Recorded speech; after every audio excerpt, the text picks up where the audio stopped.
Okay, we're going to start the webinar. Assalamualaikum warahmatullahi wabarakatuh. Good morning. Hi, everyone. Okay, welcome to today's webinar presented by Research Center for Public Policy, National Research and Innovation Agency. My name is Mirna, and I will be the moderator for today's webinar. And thank you for joining the session today. So I see there are around 40 people join with us in Zoom, and maybe around 10 in the room with me right now. And for today's webinar, we are going to talk about ethical aspect in conducting research on domestic violence and vulnerable groups, and also the current trends on researching this issue.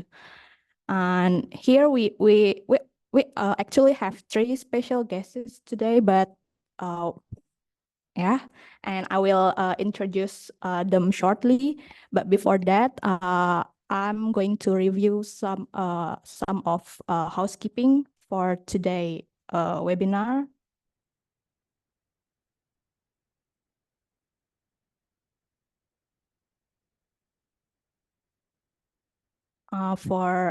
We will have the Q&A session after all speakers finish their presentation. And you can ask a question through chat box or raise your hand. And for audience in the room with me, you can also ask question using the microphone. Don't forget to speak through the microphone so people in the Zoom can also hear you. And for the attendance form will be distributed through Linktree ELABORASI. So keep an eye for that. And for the certificate will be emailed within a week. So after you fill your attendance form, you will get the certificate and it will be emailed to you. And for the resources and recording for today's webinar can be accessed through the Linktree within a week. Okay. Next, I will introduce our speaker. First, we have Professor Patrick O'Leary that will talking about ethics involving vulnerable groups. And second, we have Dr. Amy Young, and she will talking about recent trends on violence and vulnerable groups studies, and also about how to find novelty gap and how to get the research grant for this topic. And lastly, we also have Professor Donna McAuliffe, but she will join us soon. And yeah, very happy.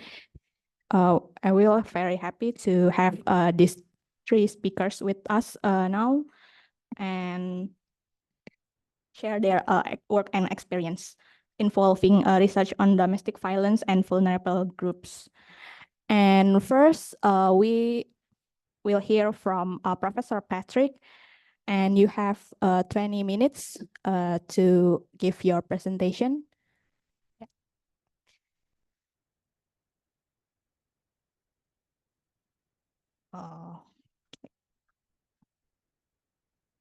I share your slide.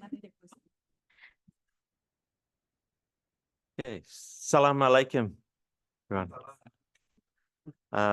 It's a great honor for us to be here today, and particularly to see old friends and colleagues, and to the really important partnerships we have between Australia and Indonesia, and Griffith and Bryn, and we really do have some strength in our history together and working together, and so it's a great honor to be here and to share with you some ideas from Dr. Amy and myself. We're looking forward to the discussion. And what I'm going to cover today is a few things about how we, some of the challenges, and the challenges are many at the moment, but many of the challenges are shared in terms of how we, together as neighbours, can learn from each other in how we approach these challenges. And there were some interesting things happening at the moment in regard to domestic violence in Australia. When we left Brisbane almost 2 weeks ago, we've watched from afar, from Indonesia, that there's been a lot of public protests. We can move to the next slide too. In Australia about domestic violence, because there has been numerous women murdered and children, and we've seen a spike in this occurrence. And it's had the Prime Minister talking and marching. Many people marched the streets against gender-based violence in Australia in the last week. And people have been really calling for a change, for this has to stop in Australia. And for those of us who have worked in domestic violence for a while, many people are saying that this is a sudden increase in numbers. Although if you look at over the last 10 or 20 years, this is consistent with what has already occurred before, but it's reached the national attention. And some of the reasons because of that is the media, newspapers, and many people are reporting domestic violence accurately. In the past, when there would be a domestic violence incident, it would be reported as a conflict or a marital problem or an incident. And now it's being more accurately reported as violence against women. And so it's really reached a point now for Australia to really be looking at how do we challenge this issue. And some people look towards Australia for some answers about domestic violence. But we've made some gains in services, but there's still many challenges in terms of how we actually address issues. I was looking at some statistics recently on homicide and in domestic situations, and I noted, it's really interesting. We have something to learn from Indonesia, because the homicide rate in Indonesia is much lower than Australia. So there's some real things that we could share about this. The rates of violence and impacts on children are really critical at the moment. And we've been very fortunate in Australia after a number of inquiries into child sexual abuse and family violence. There was a major study set up. It's called the Australian Child Maltreatment Study, and it was funded through our Australian Research Council and the Medical Research Council. Through we formed a new office in the last 5 years called the National Office for Child Safety, and they also funded this study. It's probably the biggest study in Australia and one of the most well-designed studies internationally on measuring the prevalence of child maltreatment and family violence. And some of the results show some really sobering news. For example,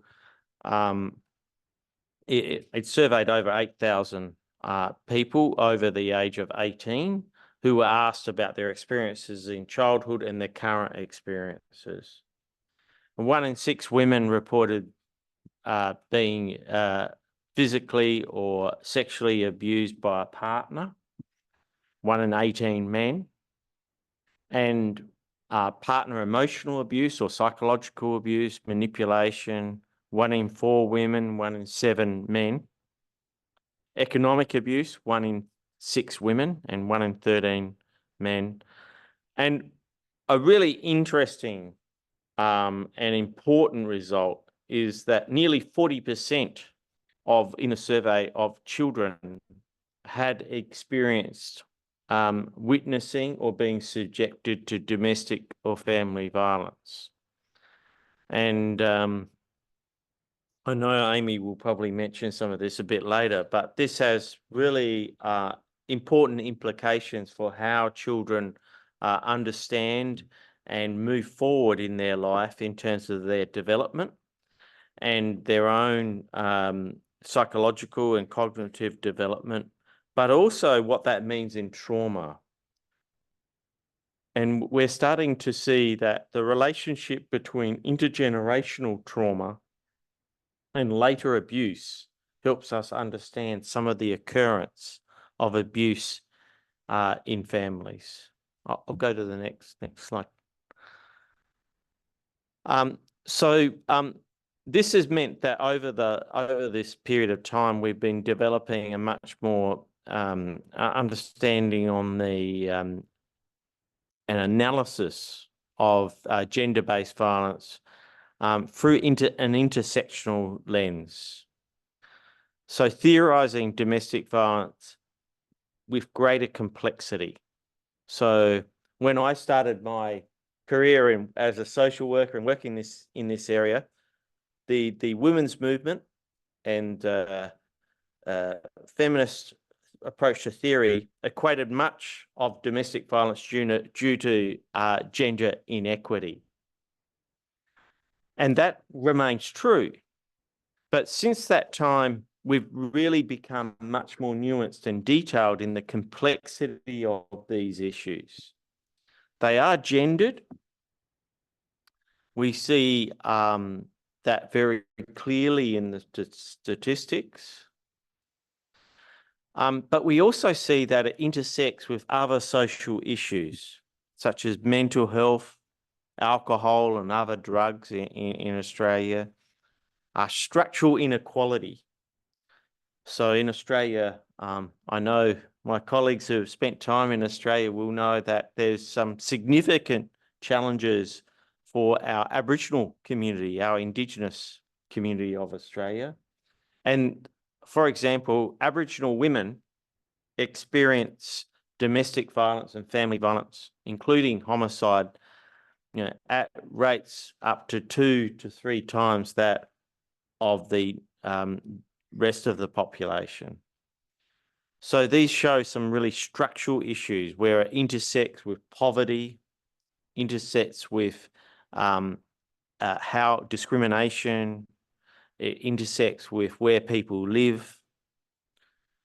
And the second issue, the next issue that I want to address is complex, because we know that when we're working, for example, with men who have used violence, that they have on occasions experienced violence themselves as a child. They maybe witness violence. And how do we address that violence, their violence that they're using at the moment, but also address their experience of trauma and intergenerational trauma, while keeping them responsible, but showing compassion about their own experiences. We also know that violence occurs with the rising technology, and having spent a lot of time in Indonesia, everyone has a smartphone, don't you? And even people in rural locations or in very poor conditions, they may not have solid housing, but they often will still have a smartphone. So the phone can be both a weapon of violence, but it can also be a potential solution to violence. It can also be protective. So we're going to talk a little bit about that as well. The other really important development in understanding domestic violence in Australia over the last 10 years is that traditionally people have understood domestic violence as an incident where the police attend and they investigate that one incident. But what we know is that mostly domestic violence occurs over a pattern of behaviour. And often a lot of that behaviour is not physical violence. It's psychological violence. It's manipulation. It's coercion. And so in Queensland, for example, I just was involved in being a member of the Women's Safety and Justice Task Force, where we made recommendations based on reviewing different domestic violence cases and police responses, child welfare responses, court responses, and service-based responses in the sector to recommend that people who commit domestic violence could be charged with the offence of coercive control, which requires an evidence of proof that there's been a pattern behaviour over a sustained period of time that has created control of the victim, fear for the victim, but also has resulted in the perpetrator escalating their behaviour over time. So we see this as a really positive development in changing the way domestic violence is investigated. Rather than just investigating one incident, we need to look at the whole picture.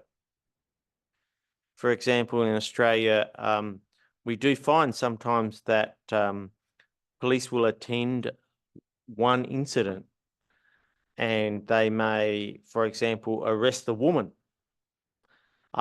because she's the most elevated in terms of her behaviour when they arrive. And that has often resulted in the misidentification of the perpetrator. Because if we look at the overall picture, we'll often see that the perpetrator wasn't the woman, it was the husband in that condition. But if we just look at one single incident, we might not get an accurate sense of the level of control. The other thing that is a real challenge in domestic violence and child welfare in relation to domestic violence is the fact that risk always varies. Risk can change all the time, and the system is always trying to respond to risk. And this is a challenge for domestic violence services, for police, is that how do we understand risk in a way that we can target services towards those most at risk? Okay, I'll have the next slide, please. Thank you. So we have seen over the last few years some real big inquiries, and for example, some of this actually arose from Dr. Yanti will be familiar from her work in Australia of the Royal Commission into Child Sexual Abuse that occurred. And there's been federal and state investigations. There's been really big, significant government investment. In response to the protests that I mentioned at the beginning of my presentation, the Prime Minister has committed another $1 billion to investment in improving responses. Now, of course, everyone in the sector says they need the service and the money. The women's sector to house women in shelters, the child protection sector to protect children. And now we have a rise in the number of services to deal with offenders and perpetrators. And so the government has developed the national plan to end violence against women and children. In fact, the Prime Minister has made a promise as sometimes as politicians do, make promises, that he wants to end violence against women in one generation. And we certainly hope that can occur, but there's many things we need to do for that to occur. And one of those things is the focus on prevention and responses in relation to perpetrators. We can keep building women's shelters and responses, but unless we deal with the source of the issue, we will never really solve the problem. And we've upheld that view that these issues are very preventable. And so there's been an increased focus on how do we address perpetrators? How do we build prevention of domestic violence through education and addressing gender inequality and discrimination, and greater legal sanctions that support women and also hold perpetrators more to account. I have the next slide. Thank you. So one example of this is how we've developed perpetrator intervention systems in Australia. And the police response often involves the man having an order not to commit domestic violence or to keep him separate from his family and his wife. And then there's service system response. Sometimes people will seek help to change their behaviour. And then there's the broader social system, which is how do we define what is violent or abusive incident? So you might remember that I mentioned coercive control. Well, many behaviours of coercive control, we've found in surveys that people don't define them as violence. That might be behaviours like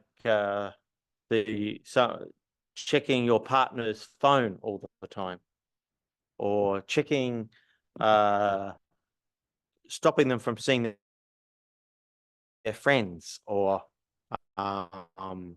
making demands on their time in a way that controls their free will. And so people haven't always seen these things as part of the building blocks of what can be abusive and violent behaviour. And the other really important thing within this, and we'll talk in a few moments about that, is the relationship to community and community sanction. So one of the most powerful things is how do we actually create a social norm in our communities that says this is not okay. It's no good politicians or even social workers or leaders saying this is not okay. But if your friends, your family, your peers say, I saw you do that behaviour, it's not okay, it's very powerful. It can change the whole community relationship. And that's where we need to shift both the attitude towards behavioural change, and this needs to be measured. Attitudes can change, but behaviour may not change. We need to work with both. Go to the next slide. Just want to check, is everyone, I'm not talking too fast, or no. Is it okay? Yeah. It's okay. And how are we for time?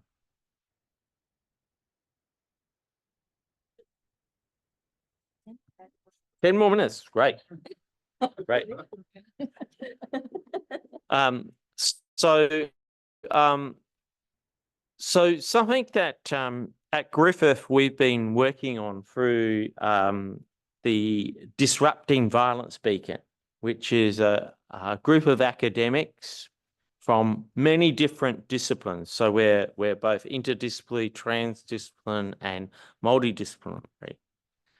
And Dr. Amy and I are members of the Disrupting Violence Beacon. We've talked about disrupting the ways that we traditionally think about problems.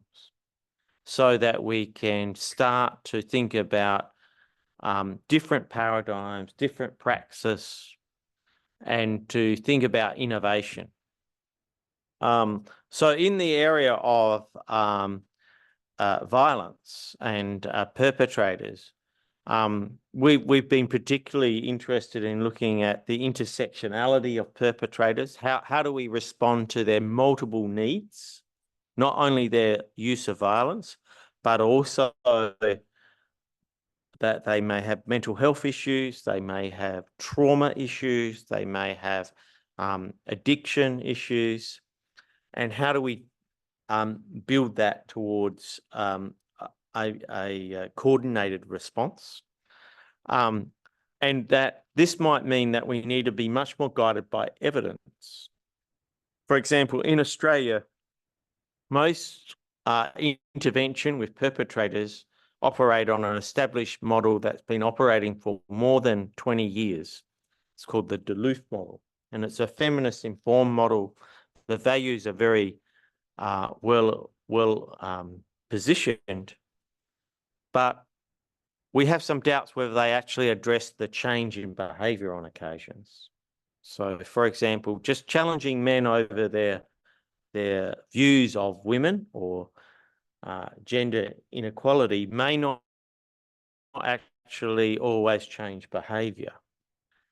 So actually giving men ways to self-regulate their behaviour better, to be accountable, to work on different aspects of their own psychological development. Thinking about different sorts of legal sanctions that, for example, legal sanctions that may monitor the men through technology. We can't imprison everyone. We need to think about ways we can manage them through good legal sanctions that promote the safety. In Australia, and I'm sure in Indonesia, mostly when domestic violence occurs, the woman and the children must leave the house and the man stays. In Australia, we're developing a few pilots where we actually use the power of police and legal sanctions to remove the perpetrator from the house, and he is accommodated separately. So there's less disruption to the family, the children. We're also working on community-based initiatives, a whole of community response to create social norms, as I said, where people can feel empowered to be a bystander. So if Amy and I were out and about and we saw something that wasn't right, maybe the way that someone was treating their partner or their child, we could check whether they're okay, or think about something else to do that might just be a gentle way of interrupting potential violence, but also calling someone to account. We're increasingly looking at how local government can be involved at a community level.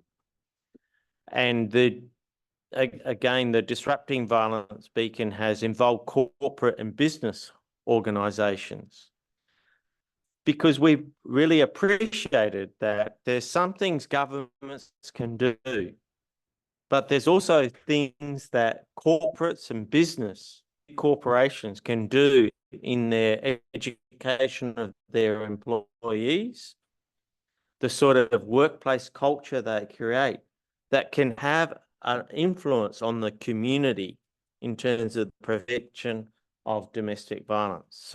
We've got several partnerships with large corporate businesses where they have wanted to work on first of all, improving their work culture, but also because in Australia, they might be the biggest employer in a country town.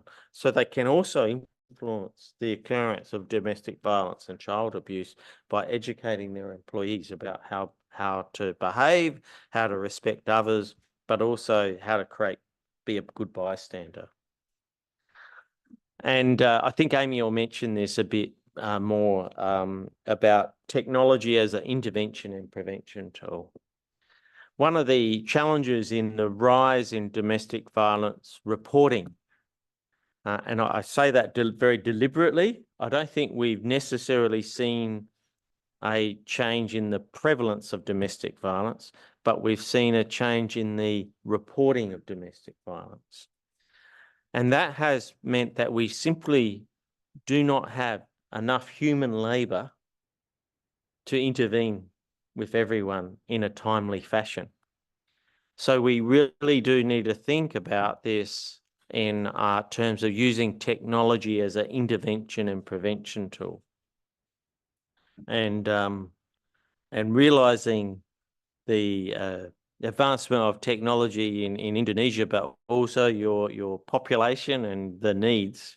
It seems like technology is often one way that Indonesia deals with some of the shortages of how do you deal with big issues through the use of technology. I'll have the next slide. So I'm just going to change something that I thought I would just introduce to you because it's a new development in Australia on violence against women, and we've been funded, and this might be something we can look at possible ways we could work together. I'm in charge of a work stream within a Centre of Excellence funded by the Australian government on bystanders and perpetrators. And this will look at innovative and evidence-based responses. And we have a really interesting focus in this group because we're not only focused on Australia, we're focused on what we call the Indo-Pacific, which includes Indonesia and all the countries in our region, to look at and learn at ways we can eliminate violence against women. And my particular focus is on how to improve community responses through bystanders, but also responses to perpetrators. I'll have the next slide.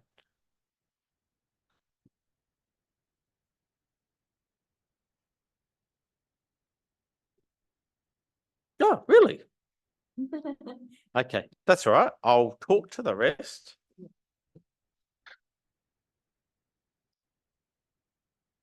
Yeah. Okay, I must have included them. But the last thing I wanted to is it the end? I think my laptop has delay. Oh no, that's okay. So something that we want to do is pilot and trial different programs in different locations in the Indo-Pacific, and Indonesia could be one spot.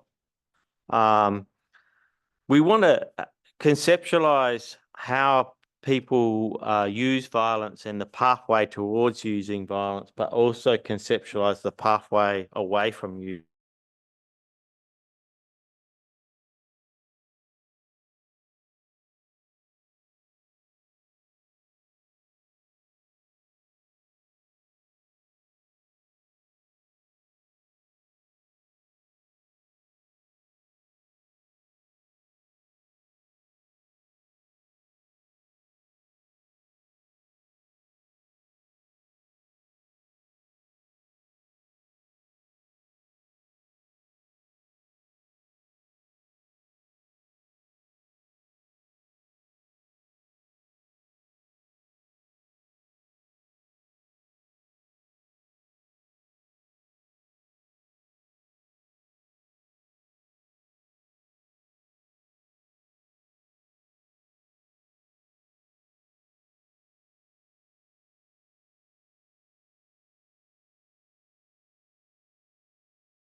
support children in the household as well. It relies on high levels of collaboration between services, and those agencies really need to be able to share values, speak the same language, and by that, I mean, if you've ever worked with police use words differently to the way that health use words, to the way that child protection use words. So we're all using words in the same way when we're sitting around the table. And to facilitate information sharing and accountability. In Australia, where we have, unfortunately, a domestic violence homicide death, so a woman dying, most likely a woman dying, all agencies then come together and we do what's called a death board review. And in those, fairly consistently each time, one of the reasons that the person has passed away is because there hasn't been good information sharing between agencies. Someone saw the risk and didn't pass on that information to someone else. So information sharing is safe information sharing is really important. So when we have our integrated service responses, we have referral pathways for the perpetrators of domestic violence, and that they can be mandated into the system through court orders or through social mandates as well. Sometimes they reach out and say, hey, I'm using violence, I don't feel this is okay, and they enter our system voluntary. That's less likely than the alternative. As Patrick said, it's most often an incident-based response. So the police will come to an incident and that will be how they enter the system, but we need to look at the whole pattern of behavior. So how many times have the police been called to the house? Has she also fronted to the hospital on occasion? Has child safety been involved somewhere? So really coordinating all the information we can see across the services. And we see that small programs often end up holding all the risk for the system as well, or it falling on the woman to keep engaging the system to ensure that men who are using violence are visible. Next slide, please. So a project that both Patrick and myself were on was around a community of practice. So this was research, really action-orientated research with practitioners to really see if we could get change in practice in real time. So how it was designed was we recruited practitioners from each agency. So we had someone from health, someone from police, someone from corrections or probation and parole, someone from domestic violence, a lot of people from child protection, and our First Nations, so our Aboriginal agencies as well were there. And they came together around a table in 5 states in Australia and worked through some material. So it was some training material from the United States, and they would bring their really high risk cases and they'd say, this is what's happening. Let's work it through with the material and the academics in the room helping to kind of come out together with some practice guidance. And we did that across a number of weeks to try and make sure that they were sustainable. And so we could develop some practice guidance. And when we're applying for research funding in this space, it's often an area where practice leads researchers. The people on the ground know where the research gaps are. They work in it every day. So we really start with, okay, where are the gaps? What's happening for you on the ground? So this was a way that we could do research. We recorded the sessions, we transcribed the sessions, we analyzed, we worked together with them to produce some practice guidance in real time that was fed to the government and influenced policy, but also went back to the practitioners. Just to consider if doing this type of research, the power relationships in the room, I know everyone's really aware of that, but when you bring all those practitioners together, there are some agencies that might hold more power than others. And there are sometimes, if you invite someone's boss as well as them. They might not always feel great speaking up. So just it's a real skill in research in facilitation in the room about how you balance that.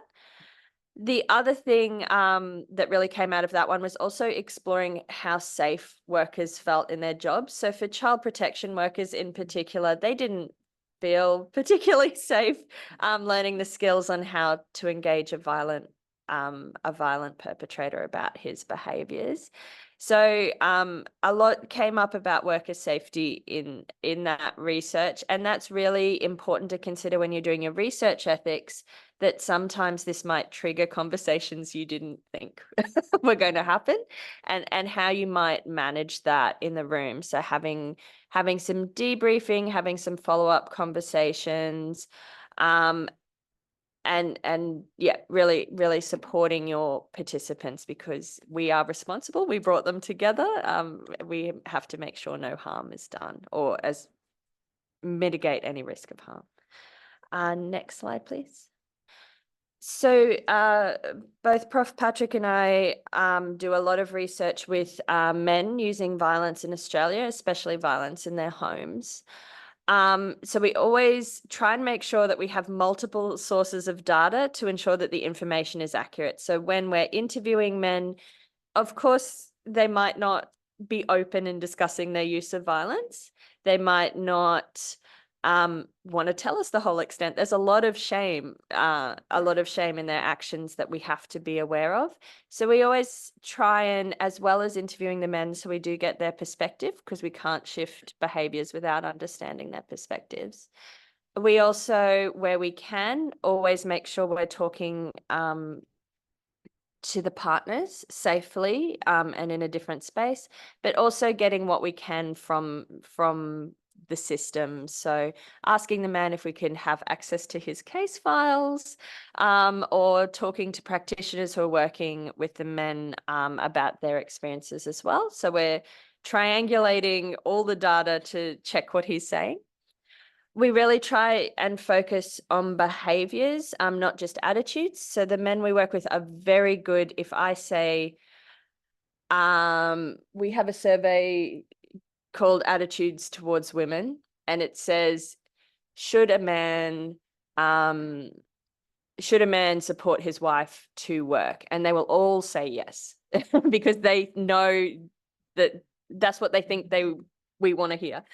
But they don't actually often believe that. So we always have to check for behaviors, not just attitudes. And we do that through doing interviews with them, where they will often contradict themselves, and through looking at those multiple sources of data. We also always have to, and this is where I understand the context might be a bit different, but we always have to consider the risks. So when I'm interviewing a man, I have to make sure that he knows the risk of him telling me if he's going to disclose another offence, that I might have to report that, especially if there's an immediate risk of safety to a woman or a child. And I need to be aware of when I do report. So upfront, when we do our informed consent, we have to make sure, so they can choose whether to be in the interview or not, that they understand the risk in talking to us, and when we might need to break their confidentiality. And they're normally pretty good at understanding. There's also a risk that the man might harm himself as well. So always making sure he's aware of that we have some processes in place around that. Next slide, please. So this is some example from a program evaluation that we did with men, where we asked them what kind of led them to the program. And I've really highlighted the phrase, the incident, because you can see from the interview with Cliff, and Cliff is not his real name, it's one I made up, that he is very focused on that. So when we, this is why we always kind of try and find more than one source of data when working with men. When they come to the programs, they often want to talk about what I did, but also what she did, what the police did, what. So you're really trying to keep them with a focus on what they did. And they will often try and focus on the specific incident and argue really minor details around that. So instead looking for that pattern of behavior. And we often find they have little reflection on their patterns of behavior when we're first talking to them, which is why we often do follow-up interviews down the track to see if the intervention or the program worked. So yeah, Cliff is kind of saying that his use of violence was probably, she was overreacting to the marriage breakdown and might have felt unsafe a few months after the incident, that kind of thing. And he had no idea that he was going to end up in a domestic violence situation. So really, and then he's downplaying his use of violence. So he's saying it's a bit of property damage and that sort of thing, when we know that that could be really really frightening if he's thrown things into a wall or punched a wall. So saying it's a bit of property damage is really downplaying his actions. Next slide, please. So we can also see, so this is an initial interview with Don and a follow-up interview with Don, again, not his name, which really shows how men that we interview why it's important to do the follow-up interview. So in these excerpts, he's downplaying his violence that isn't physical violence. So he's downplaying, as Patrick said, his controlling behaviors, his emotional violence, those kind of things. And this is a real barrier to men changing their behavior. But you can see, so we did the first interview with him where he's telling me that she's making it up, it's not real, and that she's irrational. And then 6 months later, I think we did the follow-up interview, and you can see no behavior change because he's using the same words. So especially for her irrational thoughts and behaviors, all these fears and insecurities about things that are not actually real. So Don presented very well. He was very good at telling me what he thought I wanted him to hear. But you can see once I'd let him speak in both interviews for an extended period of time, I could see that it was unlikely that his attitudes had actually changed and his behaviors had changed. Next slide, please. So we've done, Patrick talked to this one a bit, but just want to reiterate, because I'm about to talk about working with research with children, that the biggest reason that children enter the Australian child protection system is from domestic violence. It's our biggest predictor in forms of the cases often are entered as neglect, but it's domestic violence behind it. And just those kind of different ways that children can be impacted. So sometimes people go, oh, they just heard the violence or they just saw the violence, but that can have really lasting impacts that are cognitive, social impacts, behavioral impacts, and emotional impacts. So we could see children with poor cognitive functioning, poor language skills. They might not be able to remember what happened because of the trauma or forget other things, really lack of inhibitions and get in trouble at school, difficulties adapting to change or inattention. So when we include children in research, and I very much enjoy this part of research, we acknowledge that children are victims in their own right, especially in these circumstances, and they have their own perspectives that might be different from their parents, and they're really integral to understanding and improving responses.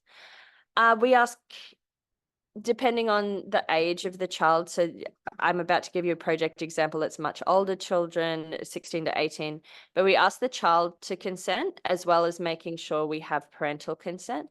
And in cases where we think there might be domestic violence, we make sure in our ethics application, it only says parental consent for one parent, the protective parent. If you need parental consent from both parents, sometimes one will say no, and that can be difficult. And we make sure that the questions we use and the methods we use are suitable for the age of the child. So if I'm interviewing a child who's maybe under 8, I'll only have 6 questions. I'll have pictures and I'll ask them to draw their responses. If they're older, we adapt how we ask questions. We make sure it's never too long. We make sure it's in a space that the child is familiar with, but is also confidential, so that you feel comfortable sharing. So the project example we'll talk through for children is around tech facilitated abuse in the context of DV, which is what Patrick was talking about before with the use of hand phones. So as we've seen, technology is integrated into our lives now, and it's increasingly, unfortunately, included in violent situations. And that can be through a mobile phone, a tablet, a computer. Next slide, please. So we asked young people who were 16 to 18 about their experience of tech facilitated abuse from their fathers. And they told us about their experiences of tech facilitated abuse as part of economic control. So controlling finances, physical abuse, and social isolation, and that it had really impacted their relationships with mothers and fathers. But the young people also used technology to protect themselves as well. And they might have done that by buying their own device, which is expensive. But they felt a bit safer because it meant that their father couldn't control their device.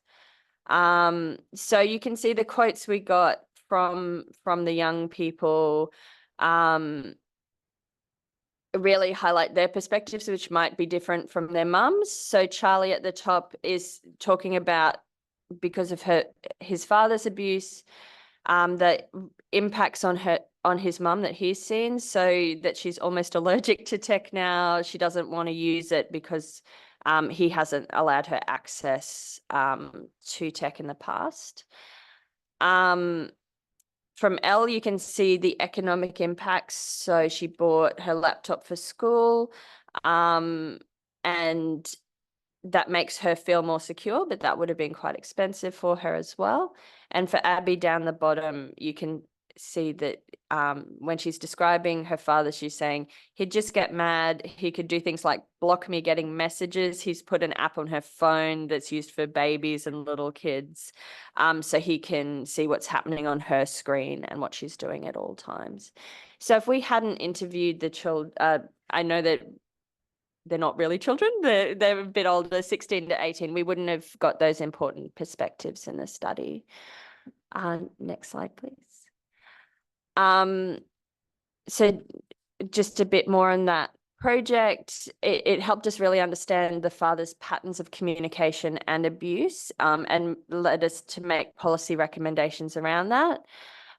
It also helped us identify that some of the young people were already experiencing violence from their own dating partners at high school when they had boyfriends. And some impacts that teachers might see as disruptive. So Abby's talking about that her dad just constantly harassed her and called her at school, but she was the one who got kicked out of class because her phone was going off all the time, and the teacher just not understanding that. So you can also use these kind of interviews to influence not only social science policy, but also education policy. We also have worked with young people who are using violence themselves, and they're using it in this case as a response to experiencing domestic violence.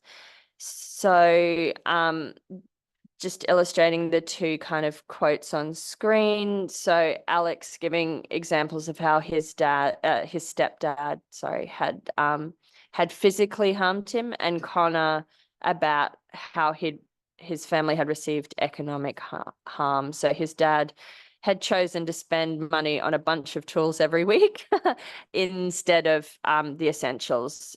So he'd get mum and children to water down the milk in the cereal and stuff like that. So real economic control over the household. And this really influenced the relationship with mums and mums parenting as well. So when we do research with victim survivors, so most often for us women, we find there's multiple and complex needs. So it's not just about if they've received physical abuse, it's also the impact that's had on their relationship with their kids, court matters, economic and social relationships as well. And again, we make sure that they're fully informed about what the research is about so they can make a choice. And often they do really want to talk to us, so they feel empowered telling their stories.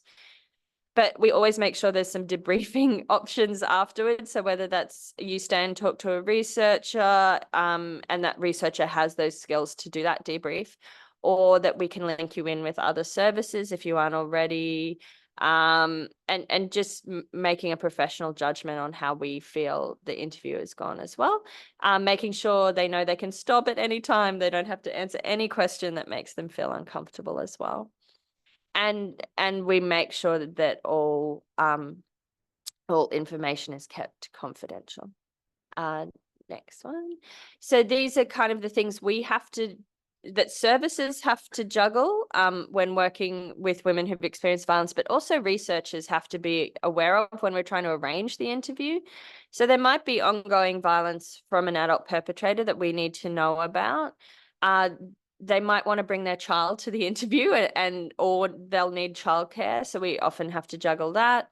The financial strain on the family. So whether we give a gift card or some food for them coming, limited access to transport. So how we arrange that, or whether we can do it really close to their house. Also dealing with court matters, that they're probably socially isolated. They probably had to flee violence. So those moving in those other disruptions. So just being aware of all of those factors when we're trying to schedule interviews or research. Yeah. And you can see that when we do talk to mums, just balancing that burden of treatment. So these mums were interviewed about the impact of domestic violence on their parenting. And you can really see, so Astrid's talking about, the social isolation. So her family's just cut her off. And her family, she's also withdrawn herself because people have been really judgmental about her parenting. And the second one, just with Adriana, she's explaining just all of those burdens. So she was at a service, but she couldn't afford petrol or the time to go. And the time was really bad with school pickup as well. So the last one we'll just talk through quickly is the research we've done into bystanders. So these whole of community, so everybody who's related to domestic violence or anybody in a community at all. So this research we've done is a little different. We worked with a big tech company in Australia to develop an app called the Be There app, and that can be used by anyone with a smartphone anywhere in Australia to download resources to support them in how they have conversations with someone who's experiencing violence. And we then evaluated that on the side. So we found that it, not surprisingly, was particularly engaged women and women between the ages of 36 and 55. It's completely free. And we're really happy that 30% of people using the app were from a regional or remote area in Australia where we don't have as good as services. So that's the QR code, which we can flash up again later. If anyone wants to try and download the app, it's completely free. Next one. So then we followed up with people to see how they were using the app. And this is where we picked up, and this sometimes happens in research, that 15% of our users were actually survivors as well as people who wanted to support other people. And then we just needed to consider how that changed how we might collect data.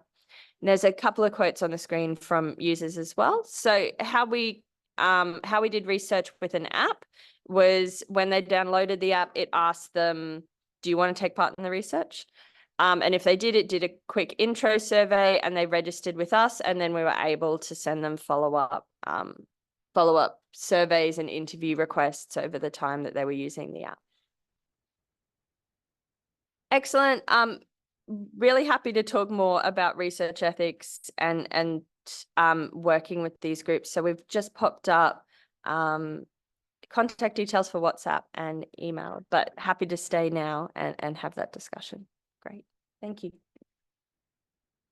Thank you, Amy, for your presentation. So there are a lot of things that need to be considered, especially when it comes to researching the vulnerable groups. And we will talk further about that in the Q&A session. So for now, I will open the Q&A session. Yeah. For people in the Zoom and also in the room with me, if you have any question, yeah, you can ask now.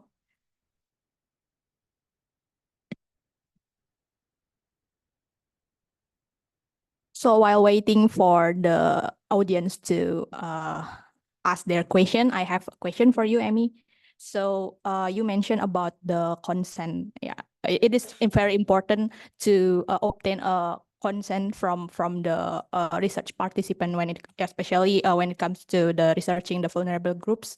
And I think with the rise of digitalization, there many people also use the consent digitally, obtain the consent digitally. So do you think it is make the work of the researcher be easier, or it like have it becomes the new challenge for the, especially in upholding the ethical standards?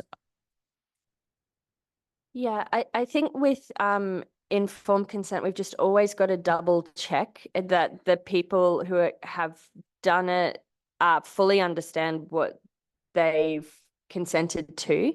So it's really easy when you're in a room with someone and you've got a physical written consent form to be like, to go through the main parts and say, so just so you know, say with a man using violence, this is when, you know, an example of when I might have to call someone.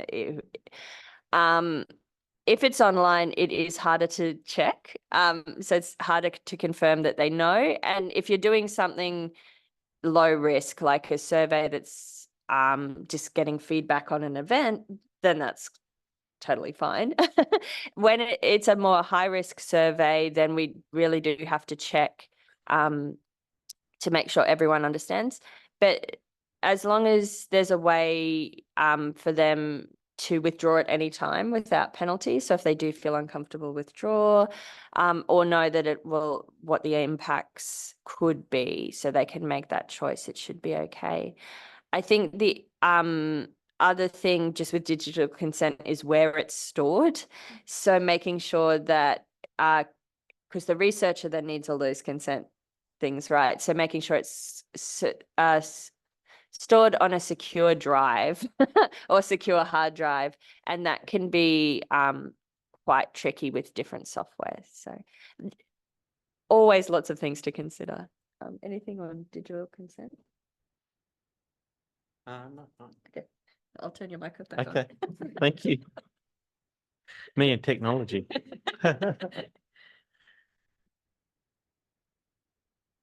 Okay. Thank you, Patrick and Amy, for your interesting presentation. So actually, I want to know about, actually, my research is not about domestic violence, but I want to know about what is the challenge of protection of women and children from domestic violence in Australia? Is that law? I mean, the regulation, is this institutional? Like Amy said, there's a integrated government response. I mean, does it work? I mean, is there any challenges with the coordination? And what about the law enforcement? Like probably in Indonesia, there's many challenges of the protection of the women and children.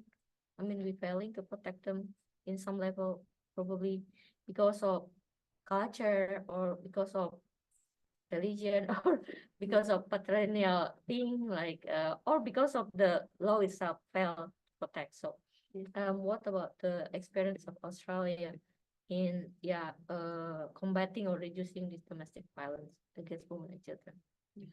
You want to start? Well, I'm happy for you to start if you want. Or... I'll start and then we can. Okay, right.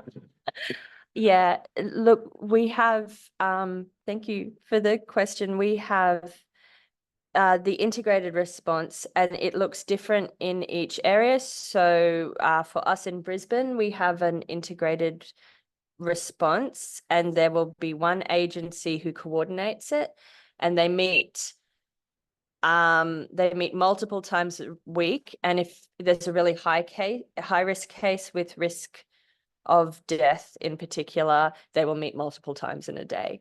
But it is all coordinated by one agency, even though it has everybody around the table. And they call in people as they need them. It is really labor intensive. And it looks different in each area, but it's been a really important change in Australia that we do have everybody around the table, including especially police. We still have a lot of problems with law enforcement, and the biggest problem is their understanding of domestic violence. So they know the legislation, but when they get called to an event, they might not always know exactly how best to execute it, I think. Yeah, absolutely. And we've called that for police legislation literacy. Yeah. That police sometimes make decisions in a situation of domestic violence for women and children without fully knowing their legal powers to protect the child and the woman. And so there has been developments in terms of previously for a domestic violence order to be issued, the victim would have to consent for the order to be issued. Now, of course, we know that many people who are victims will not want to make an order against their husband because they're frightened. They feel they might be disloyal. They're worried what his family or her family might think. But under the legislation in Australia now, over the last 10 or 12 years, the police can make an order regardless whether the woman wants the order or not. There used to be no requirement of police when they attended a domestic violence order to record whether children are present. Now it's a requirement under law that the police must check whether there's children in the house. And this has seen a dramatic rise in child protection reports in relation to domestic violence. It goes to Amy's point regarding one of the biggest challenges is coordination and building a pattern of events. So it's like the police may attend an incident, but they don't know that in the previous few days, the man has been to the doctors about suicidal behaviour, for example. The children have missed school. There has been reports of from the woman. She has had some mental health issues relating to trauma. So if we had that information rather than just attending, we know that there are additional risk factors that would sharpen our ability to protect and to take that into account. So that the real effort now in Australia is to see how we can build better databases. So when a presentation is made, whether with the police or child protection, school or health, and of course, privacy and confidentiality are important considerations here, but so that the police or child protection worker knows this person has had these other contacts. So then it will mean that they take this issue more seriously and they're not just looking at the one issue that's presented on the day. So, of course, this is a bit controversial because people are really worried about privacy and legislation and data sharing across different things. It's one of the challenges also of having a